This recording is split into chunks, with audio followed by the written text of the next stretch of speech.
आदमी ने मशाल से तार के एक टुकड़े को लाल गर्म जलाया, उसे एक सख्त कील में ठोक दिया और फिर उस सुंदर आदमी का डाइविंग गॉगल्स चुरा लिया। मौके का फायदा उठाकर वह भाले से मछली मारने के लिए समुद्र में दौड़ा। सुंदर आदमी उठा और उसने डाइविंग गॉगल्स गायब पाया। गुस्से में उसने भाला उठाया और उस आदमी से हिसाब बराबर करने चला गया। उस आदमी की पत्नी उसे रोकने के लिए जल्दी से आगे बढ़ी। उसके पहले से ही पतले कपड़े और भी पतले होते जा रहे थे। सुंदर आदमी ने मौके का फायदा उठाया। आधे घंटे बाद वह आदमी आत्मसंतुष्ट होकर मछली लेकर लौटा और क्रिस्टल उस सुंदर आदमी को दे दिया। लेकिन उसे सुंदर आदमी से गुस्सा नहीं मिला।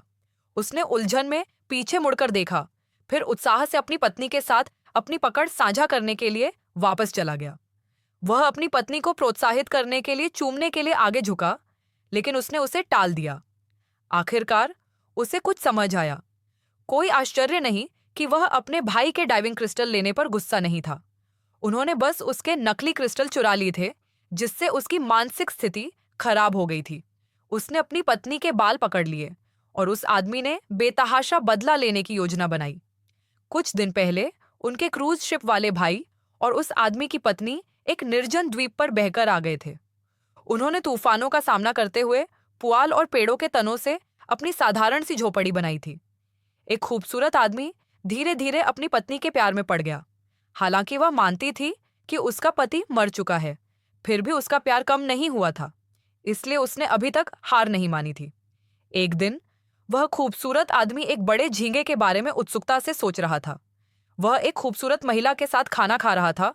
तभी उसने किनारे पर एक आदमी को देखा। उसे उसका पति पहचानकर उसने बिना किसी हिचकिचाहट के उसे बचा लिया। अचानक बचावकर्ता भी वहां आ गया। वह आदमी बचकर होश में आया और उसने पाया कि किनारे पर सिर्फ उसकी पत्नी और दो अन्य लोग ही थे। चीजों के बारे में ज्यादा सोचना मुश्किल था, खासकर जब उसने उन्हें साथ देखा। उसे लगा कि वह जरूरत से ज्यादा है और वह गुस्से के लहजे में बोलने लगा। उसकी पत्नी को इस बात का मूल अर्थ समझ नहीं आया और उसने आगे कहा कि उसने उसके पति को बचाया है और उन दोनों के लिए बहुत बड़ा उपकारक है।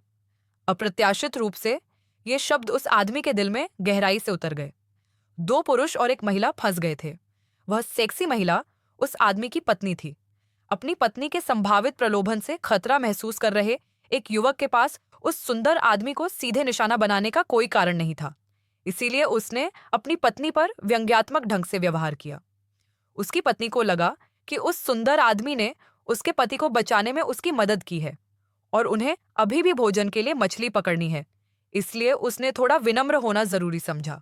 लेकिन इससे उसके पति के स्वाभिमान को ठेस भी पहुंची, इसलिए उसने उसे लुभाने के लिए अपने शिकार कौशल का इस्तेमाल एक आदिवासी के पास किया। उस आदमी को लगा कि उसकी पत्नी परिवार का भरण पोषण न कर पाने की उसकी अक्षमता का मजाक उड़ा रही है, इसलिए उसने खुद मछली को भाले से मारने की जिद की। दुर्भाग्य से अंधेरा हो चुका था और उसके पास करने के लिए कुछ नहीं था। अगले दिन वह केवल पूंछ का मांस ही उठा सका। बच्चा, जो पूरे दिन उसके साथ भूखा रहा था, उसके पास उसके साथ मछली पकड़ने जाने के अलावा कोई विकल्प नहीं था। समुद्र तट पर दिन भर की खोज के बाद उन्हें आखिरकार एक शंख मिला। दोनों बहुत खुश हुए, लेकिन सुंदर आदमी के हाथ में एक छोटी सी मछली थी। शंख बहुत स्वादिष्ट था। लंबे बालों वाली पत्नी ने जल्दी से शंख से रेत और कीचड़ अपने मुंह में डाल लिया, जबकि सुंदर आदमी नारियल का दूध पी रहा था और ताजा साशिमी खा रहा था। वह ऐशो आराम की जिंदगी नहीं जीना चाहता था, लेकिन उसे उस खूबसूरत महिला पर क्रश था जो उसे बार बार मछली पकड़ने के लिए बुलाए जाते देखना बर्दाश्त नहीं कर सकती थी। वह महिला की चिंताओं को समझता था और बार बार उसे यकीन दिलाता था कि वह उसके साथ खाना नहीं खाएगी।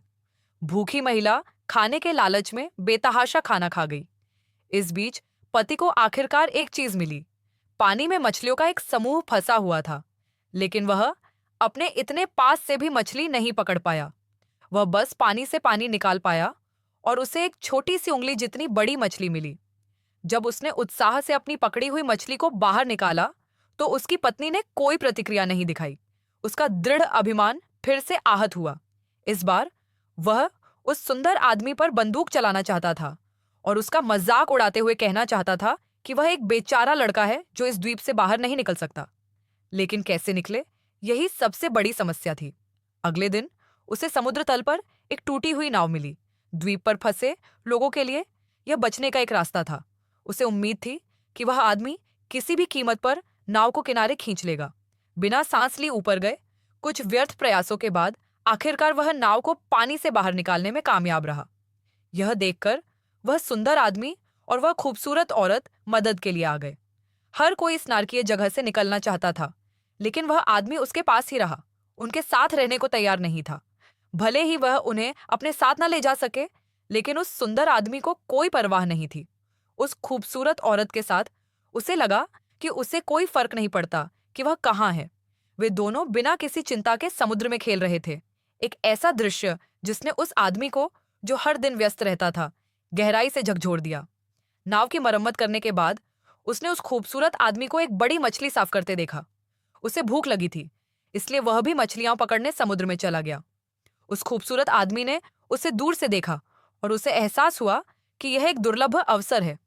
वह जल्दी से सो रही खूबसूरत महिला को जगाने गया और नाव चुराने की कोशिश करने लगा। उस आदमी की नजरों से बचने के लिए दोनों किनारे की ओर भागे। उसे किनारे की ओर आते देख उसने जल्दी से नाव को समुद्र में धकेल दिया। वह आदमी उसके पीछे दौड़ा, लेकिन तब तक बहुत देर हो चुकी थी। उसने उन दोनों को दूर जाते देखा और वह आदमी विजयी भाव से मुस्कुराया। पहले तो नाव स्थिर थी, लेकिन जल्द ही खूबसूरत महिला को पता चला कि नाव में पानी टपक रहा है। अब बस वहां से निकल जाना ही एकमात्र विकल्प था। इस समय वह आदमी, जो अपने भाई की बड़ी मछली का आनंद ले रहा था, लौटती हुई सुंदरी को कुछ निराशा से देख रहा था।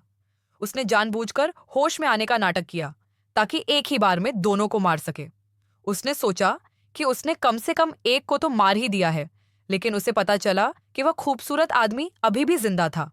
तुरंत ही उसका क्रोध भड़क उठा और उसने कंधे जलाने वाली लकड़ी की छड़ी सीधे उस सुंदर आदमी के शरीर में घोंप दी। कुछ ही देर बाद दो मछली पकड़ने वाली नावें पानी भरने के लिए द्वीप पर पहुंची और उन्होंने उस सुंदर स्त्री को देखा। उसने उस आदमी को छोड़ दिया जिसने उस सुंदर आदमी को मारा था। यही उसका बदला था। कहानी बस यहीं खत्म होती है। कल फिर मिलते हैं।